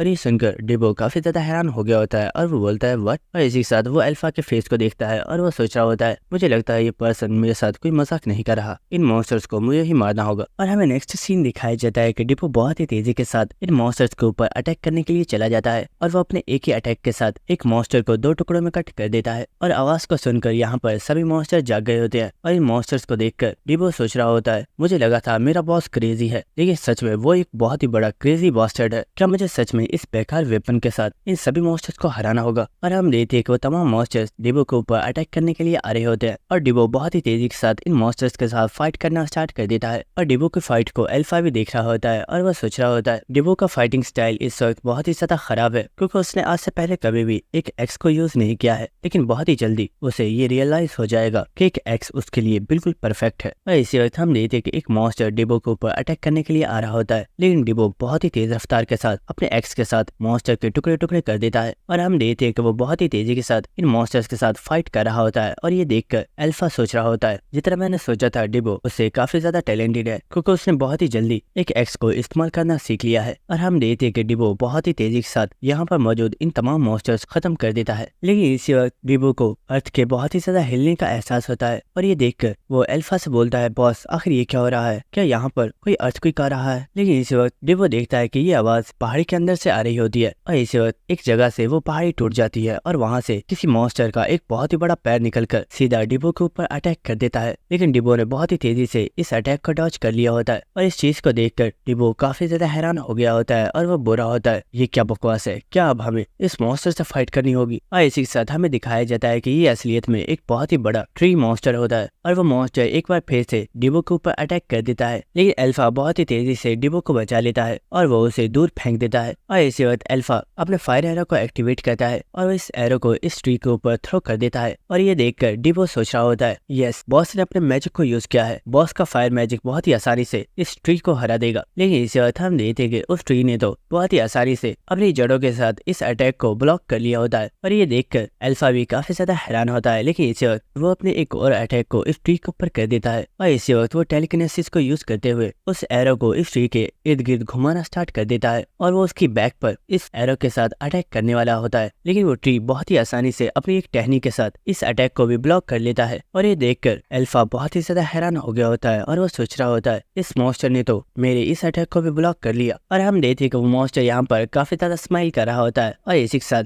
हम डिबो को देखते हैं जो कि चिल्लाकर बोल रहा होता है बॉस यहाँ पर खड़े मत रहो, जल्दी से यहाँ से भागो, हम इसे नहीं हरा सकते। और इसी वक्त वो मॉन्स्टर एक बार फिर से इन लोगों के ऊपर अटैक कर देता है जिसकी वजह से डिबो काफी ज्यादा दूर जाकर गिर जाता है। और इसी वक्त वो मॉन्स्टर एक बार फिर से डिबो के ऊपर अटैक करने वाला होता है, लेकिन इसी वक्त अल्फा टेलीकिनेसिस को यूज करते हुए एक बहुत बड़े पत्थर को कंट्रोल करके वहाँ से काफी ज्यादा दूर चले जाते हैं। और इसी के साथ डिबो बोल रहा होता है बॉस तुमने मुझे बचा लिया, वरना मुझे तो लगा था कि मैं यहीं पर मरने वाला हूँ। लेकिन इसी वक्त डिबो देखता है कि यहाँ पर और भी काफी ज्यादा मॉन्स्टर्स आ चुके होते हैं तो अल्फा बोलता है तुम इन मॉन्स्टर्स के साथ फाइट करो, इस ट्री मॉन्स्टर को मैं संभालता हूँ। लेकिन डिबो उसे उसे रुकने के लिए बोलता है, लेकिन अल्फा बहुत ही तेजी के साथ उस मॉन्स्टर के साथ फाइट करने के लिए चला गया होता है। और इसी वक्त अल्फा अपने फायर एरो को एक्टिवेट करता है और वो एक बार फिर से इस मॉन्स्टर के ऊपर अपना फायर एरो शूट कर देता है। और इसी वक्त हम देखते हैं कि वो ट्री बहुत आसानी से उस अटैक को ब्लॉक कर लेता है, लेकिन इसी वक्त वो एरो जाकर उस ट्री को लग जाता है। और ये देखकर डिबो काफी ज्यादा हैरान हो गया होता है और वो सोच रहा होता है, मैंने देखा था उस मॉन्स्टर ने तो इस अटैक को ब्लॉक कर लिया था, तो आखिर ये ट्री डिस्ट्रॉय क्यों नहीं हुआ। और इसी वक्त हम देखते हैं कि अल्फा एक बार फिर से इस मॉन्स्टर के ऊपर अटैक करता है और इस एरो को अपनी तरफ आता हुआ देखकर वो मॉन्स्टर फौरन से इसे ब्लॉक कर लेता है। लेकिन हम देखते हैं कि इस अटैक को ब्लॉक करने के बावजूद वो एरो बहुत ही तेजी के साथ आकर इस मॉन्स्टर की एक ब्रांच को तोड़ देता है। और ये देखकर डिबो काफी ज्यादा खुश हो गया होता है और वो सोच रहा होता है, इनक्रेडिबल, ये पर्सन एक साथ डबल एरोस को शूट कर रहा है, जिनमें से एक एरो को तो वो मॉन्स्टर ब्लॉक कर लेता है लेकिन दूसरे एरो को वो ब्लॉक नहीं कर पा रहा है। ये पर्सन सच में एक मॉन्स्टर है। लेकिन इसी वक्त वो देखता है कि काफी ज्यादा मॉन्स्टर्स अल्फा के ऊपर अटैक करने के लिए चले गए होते हैं और ये देखकर डिबो चिल्लाकर बोलता है, बॉस अपने पीछे देखिए, कुछ मॉन्स्टर्स आपके ऊपर अटैक करने वाले हैं। लेकिन हम देखते हैं कि अल्फा फौरन से अपने फायर एरो को यूज करते हुए इन तमाम मॉन्स्टर्स को किल कर देता है। और इसी के साथ वो डिबो से बोलता है, डिबो मैंने तुम्हें इन मॉन्स्टर्स को संभालने के लिए बोला था, लेकिन तुम इतने थोड़े मॉन्स्टर्स को भी नहीं संभाल सकते। लेकिन इसी वक्त वो ट्री मॉन्स्टर अल्फा के ऊपर अटैक कर देता है, लेकिन अल्फा बहुत तेजी से इस अटैक को डॉज कर देता है। लेकिन इसी वक्त वो मॉन्स्टर अपनी एक टहनी के साथ अल्फा के ऊपर अटैक करने वाला होता है और ये टहनी बहुत ही तेजी से अल्फा को लगने वाली थी। लेकिन इसी वक्त डिबो अल्फा को पकड़कर पीछे कर देता है और वो बहुत ही तेजी से इस टहनी को काट डालता है। और इसी के साथ डिबो अल्फा से बोलता है, बॉस अभी मैंने तुम्हारी जान बचाई है और अब तुम मुझ पर कुछ भी ब्लेम नहीं कर सकते। और ये देखकर अल्फा भी स्माइल कर रहा होता है। और इसी के साथ अल्फा अपने फायर पावर को एक्टिवेट कर देता है और इसी के साथ वो बोलता है, हाँ मुझे लगता है अब तुम मेरे काम आने लगे हो। और इसी के साथ वो दोनों ही एक साथ बोलते हैं, तो चलो इस मॉन्स्टर को खत्म करते हैं। इसके बाद हम देखते हैं कि डिबो बहुत ही तेजी के साथ इस मॉन्स्टर के ऊपर अटैक करने के लिए आके बढ़ जाता है और इसी के साथ अल्फा ने भी अपने फायर एरोस के साथ इस मॉन्स्टर के ऊपर अटैक कर दिया होता है और इन फायर एरोस को वो मॉन्स्टर भी देख लेता है और वो बहुत ही तेजी से इन एरोस को ब्लॉक करने वाला होता है। लेकिन इसी वक्त डिबो यहाँ पर आकर इस दरख्त की इन टहनियों को काट देता है। इसकी वजह से वो फायर एरोस बहुत ही तेजी से जाकर उस दरख्त को लग जाते हैं। लेकिन इसी वक्त अल्फा देखता है कि वो ट्री अपनी दो टहनियों से एक साथ डिबो के ऊपर अटैक कर रहा है। लेकिन इसी वक्त अल्फा डिबो से बोलता है, डिबो तुम लेफ्ट साइड को संभालो और मैं राइट साइड को संभालता हूँ। तो ये सुनकर डिबो भी इसके लिए मान गया होता है और वो फौरन से लेफ्ट साइड पर अटैक कर देता है और अल्फा ने भी इस ट्री की राइट साइड पर अटैक कर दिया होता है। और इसी के साथ हम देखते हैं कि डिबो बहुत ही तेजी के साथ इस दरख्त की बहुत ही ज्यादा ब्रांचेस को काट रहा होता है। लेकिन इसी वक्त एक टहनी बहुत ही जोर से आकर डिबो को लग जाती है, जिसकी वजह से वो बहुत ही ज्यादा इंजर्ड हो जाता है और डिबो उस मॉन्स्टर के मुंह के अंदर गिर रहा होता है। लेकिन इसी वक्त अल्फा एक पत्थर को उड़ाते हुए डिबो को बचा लेता है। लेकिन इसी वक्त वो मॉन्स्टर अटैक करके इस पत्थर को भी तोड़ देता है, जिसकी वजह से डिबो नीचे गिर रहा होता है। तो ये देखकर अल्फा फौरन से यहाँ पर और भी बहुत ही ज्यादा पत्थरों को हवा में ऊपर उड़ा देता है और इनमें से एक पत्थर के ऊपर डिबो होकर बैठ जाता है। और जब वो मॉन्स्टर डिबो के ऊपर अटैक करता है, डिबो बहुत ही तेजी के साथ इन पत्थरों के ऊपर भागता हुआ इस मॉन्स्टर के ऊपर एक बहुत ही जोरदार अटैक करने के लिए चला जाता है। और इसी वक्त वो अपने एक्स के साथ इस मॉन्स्टर की आंख को फोड़ देता है। लेकिन डिबो का एक्स उस मॉन्स्टर की आंख के अंदर ही फंस जाता है और वो मॉन्स्टर काफी ज्यादा हिलना स्टार्ट कर देता है, जिसकी वजह से डिबो बहुत ही जोर से जाकर पहाड़ी के ऊपर गिर जाता है। लेकिन इस चीज से डिबो को कोई भी फर्क नहीं पड़ा होता और इसी वक्त डिबो बहुत ही जोर से जंप लगाकर उस मॉन्स्टर की दूसरी आंख की तरफ चला जाता है। और इसी वक्त हम अल्फा को देखते हैं, जो कि अपनी पावर से डिबो के एक्स को निकालकर उसे दोबारा से डिबो की तरफ फेंक देता है, जिसे डिबो ने भी कैच कर लिया होता है और वो एक बहुत ही जोरदार अटैक करके इस मॉन्स्टर की दूसरी आंख को भी फोड़ देता है, जिसकी वजह से वो मॉन्स्टर काफी ज्यादा हिलना स्टार्ट कर देता है। लेकिन डिबो जंप करके उस मॉन्स्टर से काफी ज्यादा दूर आ गया होता है। लेकिन इसी वक्त वो मॉन्स्टर डिबो को खाने के लिए अपने मुंह के साथ अटैक करने वाला होता है। लेकिन इससे पहले कि वो मॉन्स्टर डिबो को नुकसान पहुंचाता, अल्फा अपने फायर एरोस को उसके मुंह के अंदर थ्रो कर देता है और वो एरोस सीधे जाकर उस मॉन्स्टर के क्रिस्टल को लग जाते हैं, जिससे उस मॉन्स्टर की पूरी बॉडी में ही आग लग जाती है, जिसकी वजह से वो मॉन्स्टर जलकर यहीं पर मर जाता है। और इसी वक्त डिबो के पास अल्फा आ गया होता है और वो उससे बोलता है, तुमने काफी ज्यादा अच्छा काम किया। तो डिबो भी उसे थैंक्स बोल रहा होता है। जिसके बाद हमें नेक्स्ट डिबो के घर का सीन दिखाया जाता है, जहाँ पर हम एक छोटी लड़की को देखते हैं, जो कि अपने सामने खाना लेकर बैठी हुई होती है और वो यहाँ पर अपने भाई के लिए प्रेयर कर रही होती है। लेकिन इसी वक्त दरवाजे के ऊपर कोई पर्सन नॉक करता है, तो वह लड़की भी इस दरवाजे को ओपन कर देती है। लेकिन इसी के साथ वो काफी ज्यादा हैरान हो जाती है, क्योंकि वो देखती है कि ये और कोई नहीं बल्कि डिबो होता है। होता है जो कि उसका बड़ा भाई है। और डिबो को यहाँ पर देखकर वो लड़की काफी ज्यादा खुश हो जाती है और हम देखते हैं कि वो यहाँ पर रोना भी स्टार्ट कर देती है और वो फौरन से डिबो को अपने गले लगा लेती है और इसी के साथ वो बोल रही होती है, भाई तुम फाइनली वापस आ ही गए। जिसके बाद हमें नेक्स्ट अल्फा के घर का सीन दिखाया जाता है और यहाँ पर अल्फा भी मौजूद होता है। लेकिन इसी के साथ हमें दिखाया जाता है कि यहाँ पर अभी भी बेड के ऊपर अल्फा के फादर की डेड बॉडी पड़ी हुई होती है। जिसके बाद अल्फा इस पूरे घर में ही आग लगा देता है और वो यहाँ से चला जाता है। जिसके बाद हमें नेक्स्ट वीक का सीन दिखाया जाता है और हम एबिस को देखते हैं जो कि अपनी मैनेजमेंट ऑफिस में बैठा हुआ होता है और यहाँ पर वो कुछ फाइल्स को चेक कर रहा होता है और इसी के साथ वो बोल रहा होता है 100 मैन गेट डंजन बहुत ही जल्द ओपन होने वाली है और इस डंजन के अंदर टॉप 10 गिल्ड्स के बहुत पावरफुल हंटर्स हिस्सा लेने वाले हैं। लेकिन मैं अभी तक इन चीजों को ऑर्गेनाइज नहीं कर पाया हूँ और मैंने तो ये भी सुना है कि इस बार गोल्ड मर्चेंट यूनियन गिल्ड की तरफ से तीनों नताशा सिस्टर्स हिस्सा लेने वाली हैं और उन तीनों के बारे में जो इन्फॉर्मेशन दी गई है उसमें बताया गया है कि वो तीनों ही अपने सेकंड सर्कल को अवेकन कर चुकी हैं। लेकिन मैंने बहुत ज्यादा लोगों से ये सुना है कि वो तीनों ही बहुत ही ज्यादा पावरफुल हैं और उन तीनों ने मिलकर अभी तक बहुत ही ज्यादा पावरफुल डंजन्स को क्लियर किया है। और इसी के साथ एपिस सोच रहा होता है हमारी गिल्ड की तरफ से जो लोग हिस्सा लेने वाले हैं उनमें से कोई भी पर्सन इतना टैलेंटेड नहीं है कि वो उन तीनों सिस्टर्स को हरा पाए। लेकिन इसी के साथ फाइल्स को चेक करते हुए उसके सामने अल्फा की पिक्चर आ जाती है और वो सोच रहा होता है अल्फा काफी ज्यादा टैलेंटेड है, क्या मुझे उसे भी इस डंजन रेड के अंदर हमारी गिल्ड के साथ भेजना चाहिए। लेकिन इसी वजह कोई पर्सन दरवाजा ओपन करके इस ऑफिस के अंदर आ जाता है और ये देखकर एबिस बोल रहा होता है आखिर कौन है, क्या तुम्हें इतनी भी तमीज नहीं है कि तुम्हें दरवाजे को पहले नॉक करना चाहिए। लेकिन इसी वक्त वो काफी ज्यादा हैरान हो जाता है और वो देखता है कि ये पर्सन और कोई नहीं बल्कि मिस्टर रकन है और इस पर्सन को यहाँ पर देखकर वो फौरन से खड़ा हो जाता है। जिसके बाद हमें दिखाया जाता है कि एबिस रकन के सामने खड़ा होता है जबकि रकन उसकी कुर्सी के ऊपर ही बैठा हुआ होता है और इसी के साथ रकन पूछ रहा होता है 100 मैन गेट डंजन की रिपोर्ट का क्या बना है, क्या तुमने तमाम गिल्ड्स की रिपोर्ट को तैयार कर लिया है। तो एबिस बोल रहा होता है सर मुझे माफ कीजिएगा, अभी उस रिपोर्ट में कुछ चीजें हैं जो मुझे क्लियर करनी है, इसलिए रिपोर्ट को रेडी करने में कुछ और टाइम लग जाएगा। जिसके बाद रकन बोलता है अच्छा मुझे ये बताओ क्या हमारी गिल्ड की तरफ से वो लड़का जिसके बारे में मैंने तुम्हें बताया था क्या वो भी हिस्सा ले रहा है। तो एबिस बोल रहा होता है सर मुझे लगता है वो लड़का इतना भी टैलेंटेड नहीं है जितना आप उसे समझते हैं और सर हमने ये बात उसी के मुंह से सुनी है कि उसने गोल्डन स्लाइम को हराया है, लेकिन मुझे नहीं लगता कि वो लड़का इतना ज्यादा पावरफुल है कि वो एक गोल्डन स्लाइम को हरा सकता है। तो ये सुनकर रकन काफी ज्यादा स्माइल करना स्टार्ट कर देता है और इसी के साथ वो बोलता है एबिस मुझे लगता है हमें उस लड़के का टेस्ट लेना चाहिए। आज हमारी गिल्ड की तरफ से जो हंटर्स एक रेड के लिए जा रहे हैं उन हंटर्स में उस लड़के को भी शामिल कर दो, क्योंकि मैं चाहता हूँ कि इस चीज के बहुत ज्यादा विटनेस होने चाहिए कि उस पर्सन ने इस डंजन को क्लियर किया है और अगर इस डंजन को भी उस लड़के ने क्लियर कर दिया तो इस बात का तुम्हें भी यकीन करना होगा कि वो लड़का सचमुच पावरफुल है। और दोस्तों इसी के साथ हमारा ये एपिसोड यहीं पर खत्म हो जाता है और कमेंट करके जरूर बताइएगा कि आपको ये सीरीज कैसी लगी। और इसी के साथ अगर आपको वीडियो अच्छी लगी तो मेरे चैनल को सब्सक्राइब कर देना और वीडियो को लाइक और शेयर कर देना। Thank you.